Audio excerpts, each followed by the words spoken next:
ساتھیوں like, subscribe اور bell icon کو ضرور دبائیے گا۔ امام ذہبی لکھتے ہیں حضرت مغیرہ بن شعبہ رضی اللہ تعالی عنہ سے بیویوں کی تعداد کے بارے میں سوال کیا گیا تو فرمایا کہ ایک بیوی والا شخص مریض ہے،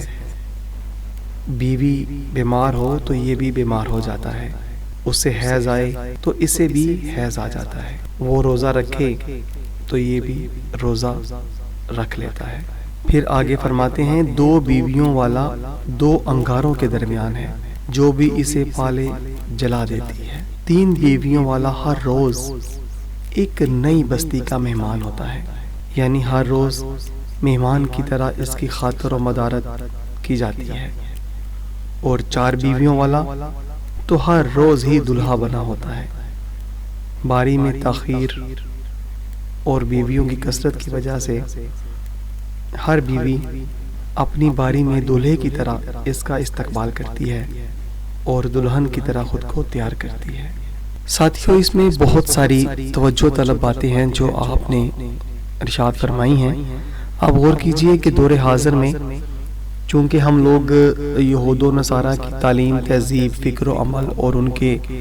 امور کو اپنے اندر شامل کر چکے ہیں، یہ وجہ ہے کہ ہم نے جیسے ہی اللہ تعالیٰ کے حکموں سے منہ موڑا ہے، پیارے نبی صلی اللہ علیہ وآلہ وسلم کی تعلیمات سے خود کو دور کیا ہے، تو ہر طرح کی پریشانی، مصیبتیں ہمارے اوپر مسلط ہو گئی ہیں۔ اب وہ مسلمان بہنیں، بیٹیاں جو کہ بیوہ ہو جاتی ہیں یا جن کے خاوند فوت ہو جاتے ہیں، وہ بیچاری بہت مشکل سے اپنا وقت کا گزارا کرتی ہیں، اور بعض اوقات تو وہ غلط راہوں کی طرف چل پڑتی ہیں۔ اور اگر یہی مسلمان مرد ان عورتوں کو اپنے نکاح میں لے آئیں اور ان کی کفالت کریں تو معاشرہ ہمارا جنت نظیر منظر پیش کرے گا، اور ملک کے اندر سے، معاشرے کے اندر سے بہت سی ایسی نحوستیں ختم ہو جائیں گی جن کی وجہ سے ہماری نسلیں برباد ہو رہی ہیں۔ مگر افسوس کہ آج نہ بیوی اس کی طلب کرتی ہے کہ میری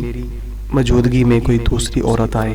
یہی وجہ ہے کہ مسلمان بہنیں، بیٹیاں آج ذلیل و رسوا ہو رہی ہیں اور اپنی عزتیں برباد کر رہی ہیں۔ اللہ تعالیٰ ہمیں سمجھنے کی توفیق عطا فرمائے اور ہماری بہنوں بیٹیوں کو بھی سیرت مصطفیٰ صلی اللہ علیہ وآلہ وسلم اپنا کر کے اپنی زندگیوں کے اندر شامل کریں، اور اللہ تعالیٰ کے جو احکامات ہیں، جو حدود ہیں، ان سے تجاوز ہونے کی کبھی بھی نہ کوشش کریں اور نہ دوسروں کو ترغیب دیں۔